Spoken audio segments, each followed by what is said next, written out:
तर इकडे भिवंडीच्या ईदगाह परिसरातील झोपडपट्टीमध्ये पाणी शिरलेलं आहे। मुसळधार पावसामुळे भिवंडीला याचा फटका बसल्याचं पाहायला मिळतंय। झोपडपट्ट्यांमध्ये 3 फुटांपर्यंत पाणी साचल्याची माहिती आहे। काही ठिकाणी गुडघाभर पाणी साचलेलं आहे, तर काही ठिकाणी कमरे इतकं पाणी जे आहे ते साचलेलं आहे आणि त्याच्यामुळे जनजीवन विस्कळीत झालेलं आहे। आढावा घेतलेला आहे आमच्या प्रतिनिधींनी, पाहूया।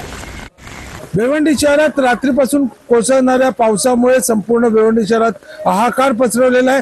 आता आपण आहोत भिवंडी शहरातील ईदगाह या मोठ्या झोपडपट्टीमध्ये, जी झोपडपट्टी कामवारी नदी आणि खाडी लगतच्या अशी ही झोपडपट्टी आहे आणि या परिसरात मोठ्या प्रमाणात पाणी शिरल्याने येथील तब्बल हजाराहून अधिक जी झोपडपट्टीमधली घरे आहेत त्या घरांमधून पाणी शिरलेलं आहे। आपण जर पाहिलं तर या संपूर्ण परिसरामध्ये अजूनही कुठली महापालिकेच्या आपत्कालीन व्यवस्थापनाचे काही कर्मचारी यांच्या मदतीसाठी काही आलेले दिसून येत नाहीत आणि एकूणच जी परिस्थिती पाहिल्यास आणि पावसाचा जोर कायम राहिलास याहून बिकटाची परिस्थिती निर्माण होऊ शकते। या ठिकाणी पॉवर जे ट्रान्सफॉर्मर आहेत ते सुद्धा या ठिकाणी अजूनही चालू आहेत आणि ते सुद्धा अजूनही बंद केलेले नाहीत या ठिकाणी, त्यामुळे मोठी अशी दुर्घटना घडू शकते अशी भीती नागरिकांनी व्यक्त केली आहे। भिवंडीहून संजय भोईर, TV9 मराठी।